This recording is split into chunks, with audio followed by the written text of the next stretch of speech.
Yesterday, I pulled into a busy RV park, walked into the camp store, and stood at the counter for 5 minutes while the young clerk helped everyone around me.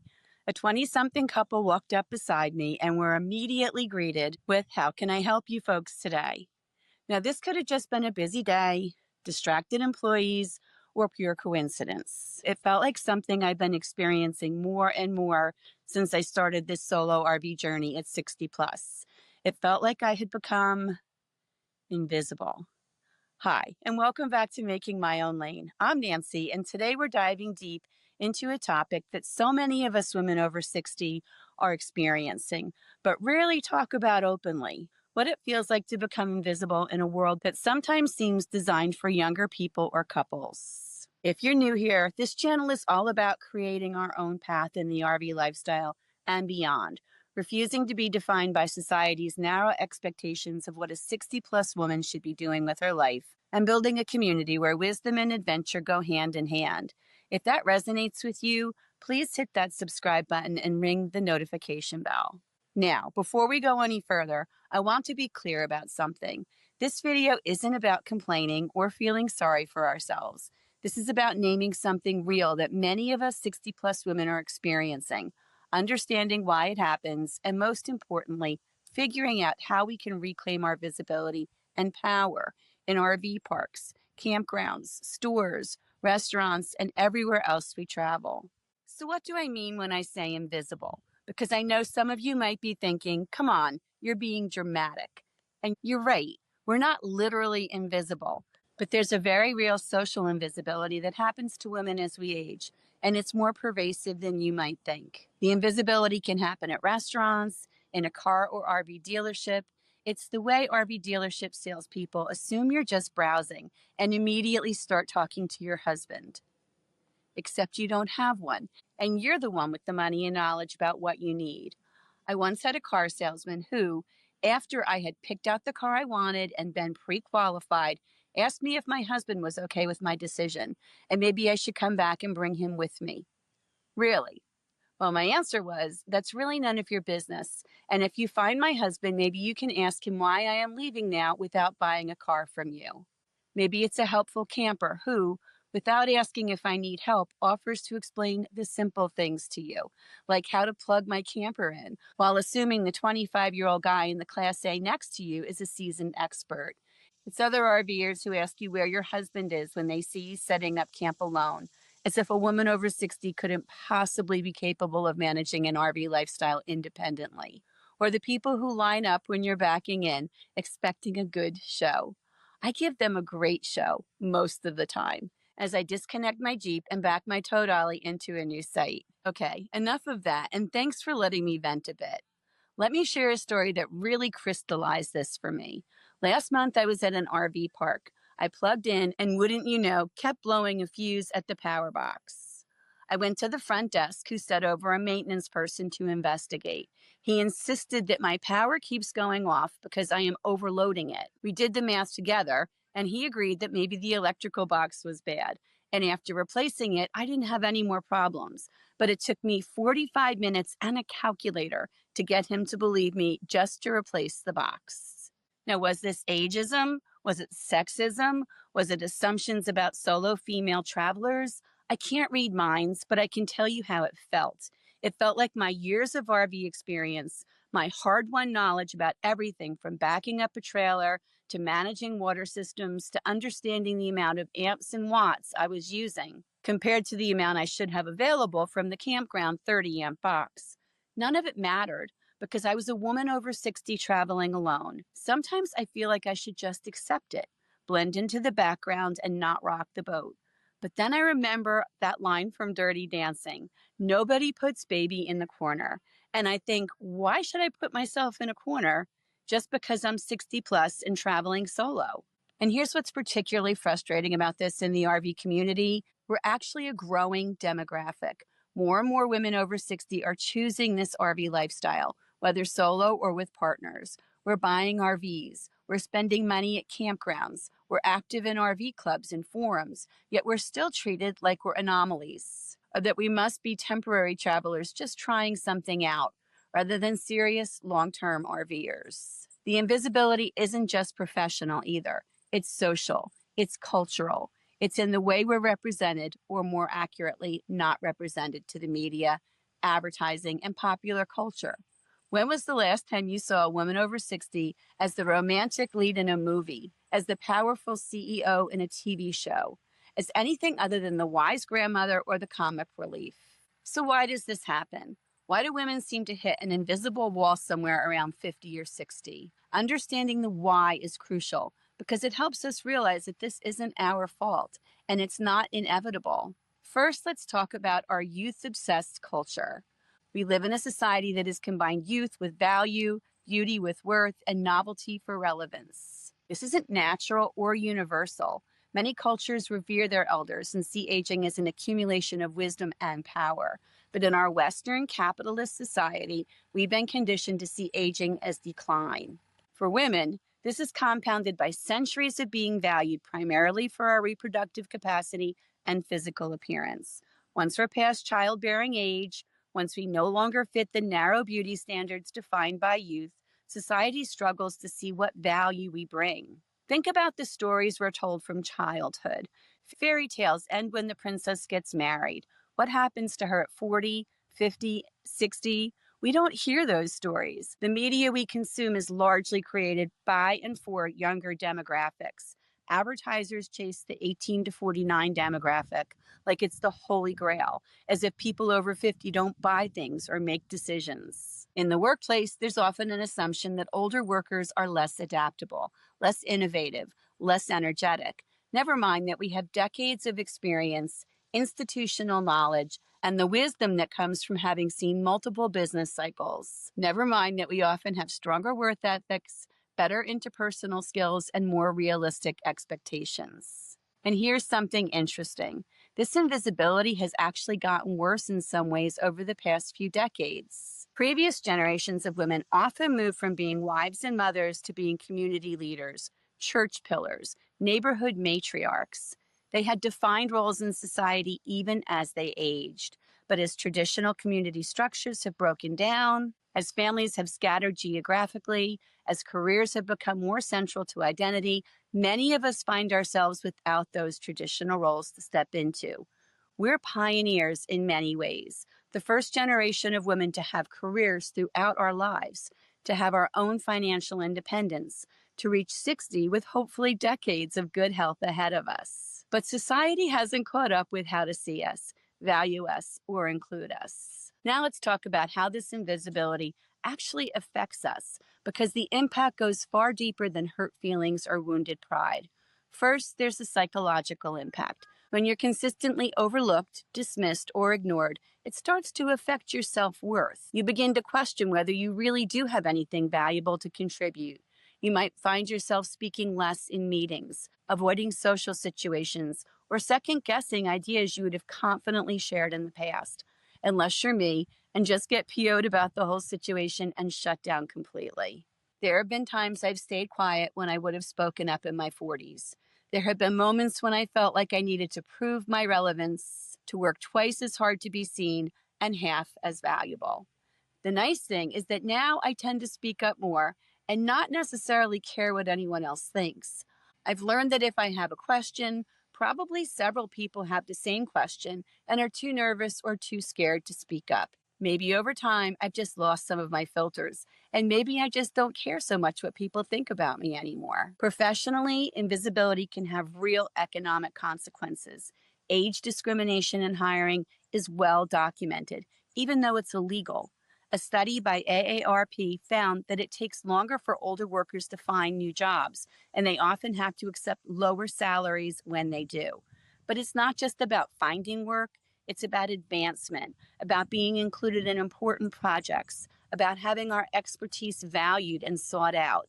How many brilliant women over 60 are being overlooked for leadership positions, board seats, or consulting opportunities? A couple of years ago, when I unexpectedly quit my job and decided it would probably be a good idea to find a new one, I can't prove it, but I definitely felt my resume was being passed over for younger, less qualified people. Although not finding a job ended up being the best thing that ever happened to me, it was very depressing at the time. Socially, invisibility can lead to isolation and loneliness.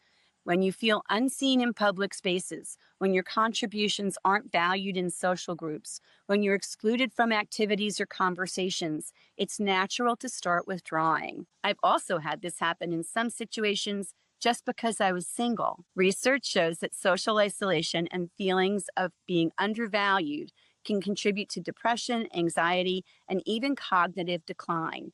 The stress of feeling invisible takes a toll on our bodies as well as our minds. Luckily, socially in the RV community, I haven't found this to be true. Not for being 60 plus, not for being single, and not for being a woman. But here's what really gets me fired up about this issue. It's not just harmful to us individually. When society ignores the wisdom, experience, and contributions of women over 60, everyone loses out. We're wasting an enormous resource of knowledge, skill, and capability. Consider this. Women over 60 control a significant portion of wealth in this country. We're starting businesses at higher rates than any other demographic. We're volunteering, caregiving, and contributing to our communities in countless ways. We're often the glue holding families and communities together, yet we're treated as if we're irrelevant. But here's the thing, and this is where we start turning this conversation from problem to solution. We don't have to accept this invisibility. We don't have to quietly fade into the background. We can choose to make ourselves visible, valuable, and heard. So how do we fight back against this invisibility? How do we reclaim our place in the world and demand to be seen, heard, and valued? I've got some practical strategies that I've learned through my own experience and from talking with many incredible women over 60. First, we need to own our expertise unapologetically. You have decades of experience that younger people simply don't have. You've seen trends come and go and possibly come again. You've weathered economic downturns. You've learned from mistakes and built on successes. That knowledge is valuable, and you need to present it as such. Stop prefacing your opinions with, "This might be old-fashioned, but," or "I'm probably showing my age, but." Does that sound familiar? Instead, start your contributions with confidence. In my experience, or what I've learned from working in this field for 20 years is, create a list of your accomplishments, your expertise, your unique perspectives. Review it regularly. Remind yourself of your value, because if you don't believe in it, no one else will. Second, be strategically visible. This means choosing when and where to assert your presence intentionally, to be strategic about visibility rather than just always fighting to be seen. Sometimes being invisible can actually be a superpower, especially when you choose it intentionally. When I'm sitting quietly at a picnic table, observing a new campground, I pick up on all the social dynamics, the unspoken rules, who the helpful neighbors are, and who to avoid. People say things around me they wouldn't say if they saw me as a threat or someone they needed to impress. I've overheard invaluable RV tips, learned about hidden gems and must-avoid campgrounds, and gotten the real scoop on everything from mechanical issues to the best routes through the mountains. There's a freedom in not being the center of attention. I can explore new places without feeling like I need to perform or prove anything to anyone. The key is the difference between having invisibility forced upon you versus choosing when to step into the background and when to step boldly into the spotlight. Sometimes the most powerful position is the one where you can see everything while others underestimate what you're capable of. Don't underestimate the power of social media. Yes, it might seem like a young person's game, but platforms like YouTube, LinkedIn, Instagram, and even TikTok are increasingly recognizing the value of mature voices. Share your expertise, your perspective, and your life experiences. You might be surprised by how many people are hungry for content from someone with real life experience. I'm just going to stand by a tree here because it's hot.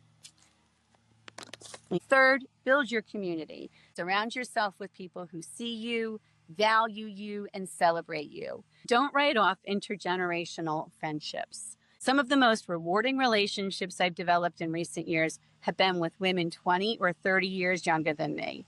When you approach these relationships as mutual exchanges, where you offer wisdom and they offer fresh perspectives, You create a visibility and value for everyone involved. Fourth, use your voice, literally and figuratively. Speak clearly, confidently, and speak up about things that matter to you. Finally, never stop learning and growing. One of the stereotypes that makes us invisible is the assumption that we're set in our ways, resisting to change, or unable to learn new things. Prove them wrong. Take classes, learn new technologies, explore new ideas, not because you need to prove anything to anyone, but because growth and learning keep you engaged, relevant, and interesting. I recently learned video editing so I can improve this YouTube channel. I've taken courses on social media marketing, digital photography, and even financial investing. Every new skill I develop is another way to stay visible, viable, and valuable in a changing world. Women over 60 are not a small demographic. In the United States alone, there are over 30 million women over 60. We have enormous economic power, political influence, and social capital, but we've been conditioned to see ourselves as individuals dealing with personal problems rather than as a powerful group facing systemic discrimination. One of the most important things we can do is make other women over 60 visible. When you see a woman your age being ignored in a social situation, include her in the conversation. When a colleague's ideas are being overlooked, support them publicly. When you see ageism or sexism happening, call it out. Use your platforms, whatever they are, to amplify other women's voices. Share their content on social media. Recommend them for opportunities. Include them in your networks. The more we lift each other up, the more visible we all become. Finally, let's think about mentorship and legacy. Part of our visibility comes from the impact we have on future generations. When we mentor younger women, when we share our stories and experiences, when we model what it looks like to age with confidence and purpose, we're not just making ourselves visible, we're changing how society sees aging women. So here we are at the heart of what this channel is all about, making your own lane, because that's exactly what we need to do when society tries to make us invisible. We need to create our own visibility, define our own value, and forge our own path forward. Every time you make yourself visible, you're not just helping yourself. You're making it easier for the women behind you, the women beside you, and the woman who's going to be 60 someday and deserves better than invisibility. I want this channel and this community to be a place where women over 60 come to be seen, heard, and celebrated. Share your stories in the comments. Tell me about times you felt invisible and times you fought back against that invisibility. Tell me about your victories, your challenges, and your dreams for this next chapter of your life. Before I wrap up today, I want to say something directly to every woman who's over 60 who's watching this. You are not invisible. You are valuable. You have wisdom that can't be taught in schools, experience that can't be bought with money, and perspectives that the world desperately needs. The world might try to convince you that your best days are behind you, that your voice doesn't matter, that your time has passed. But you and I both know that's not true. Your time is now. Your voice is needed. Your presence is a gift. So embrace your identity, celebrate your age and the journey that you've been on. Reject stereotypes and negative connotations associated with aging. Be proud of who you are and what you've achieved. Make your own lane. Take up space. Speak with authority if you know what you're talking about. Demand to be seen and heard. And when someone tries to make you feel invisible, remember that you have the power to choose visibility instead. If this message resonated with you, please give this video a thumbs up and share it with other women who might need to hear it. Subscribe to the channel and hit that notification bell so you don't miss future videos where we'll continue exploring what it means to thrive in the second half of life. And here's my final challenge for you. Sometime this week, do one thing that makes you more visible. It can be big or small, public or private. Just do something that reminds the world and reminds yourself that you are here, you matter, and you're not going anywhere. Thank you for joining me and the long crew today on Making My Own Lane. Remember, you're not just getting older, you're getting bolder. Until next time, keep making your presence known and your voice heard, and I'll see you down the road.